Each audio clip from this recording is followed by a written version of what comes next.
So we're looking at the all-digital Series S, which is probably the best option for casual players. So this is the retail box, and I have to say it's smaller than I thought it was going to be. You guys can kind of see my hand in the box. It's not very large. So right away I like the small form factor. So on the back we have some pictures and games, some marketing. All right, so as we open it, we can see we got a pretty interesting greeting here. And check out how the Series S here is nestled between the brown carton. And this thing is even smaller than I thought it was gonna be. It's definitely small. Wow, that's really impressive. I thought the box was small already, but wow, very nicely packed. This thing is really clean looking. Definitely liking the overall feel of it. It looks like this part here is the fan. And what's cool is we got little rubber feet on one end and also the bottom. So you can put it horizontally or vertically. Very cool.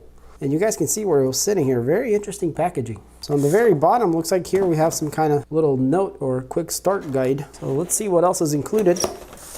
So obviously we do have a controller. And it definitely looks like an Xbox controller. So pretty nice. It feels a little different, but overall about the same as the older one. So very familiar at least. But the D-pad here definitely looks a bit different. And we also do get a high-speed HDMI cable. The power cord, and it's just a 2-prong, not grounded. And the last part, some kind of documentation of warranty or something. But yeah, that's pretty much all that's in the box. So very simple and quite unique packaging for sure.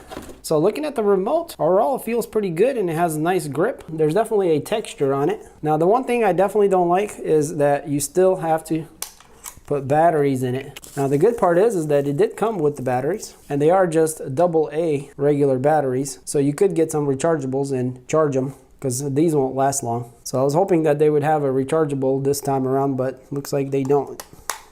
But there's a lot of third-party options, you know, that you can get.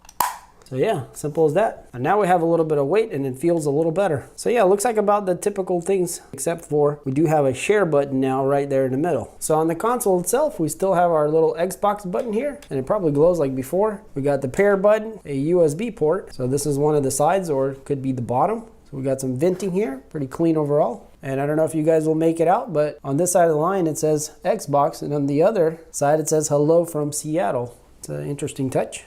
So the two ends look like venting ports.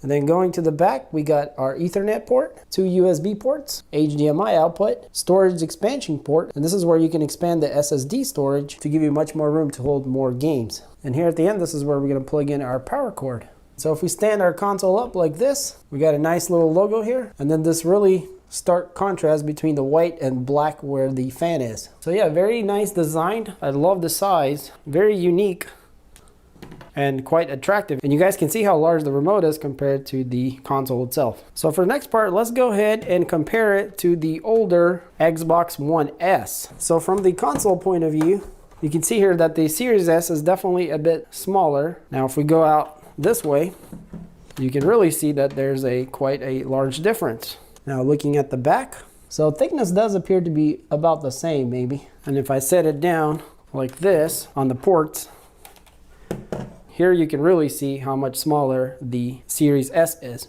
So now let's take a look at the controllers. So the One S is on the bottom and the new Series S is on the top. So as far as the form factor, they look very similar. And it does appear that the new Series S is using a USB-C port here, and the old one having the micro USB. Pair buttons, same location. So yeah, very identical, just really small different touches, and the bottoms look practically also the same. So yeah, as far as the controllers go, it didn't really change too much. Now how it's gonna feel might be a little different, but I don't expect it to be much more different than it was.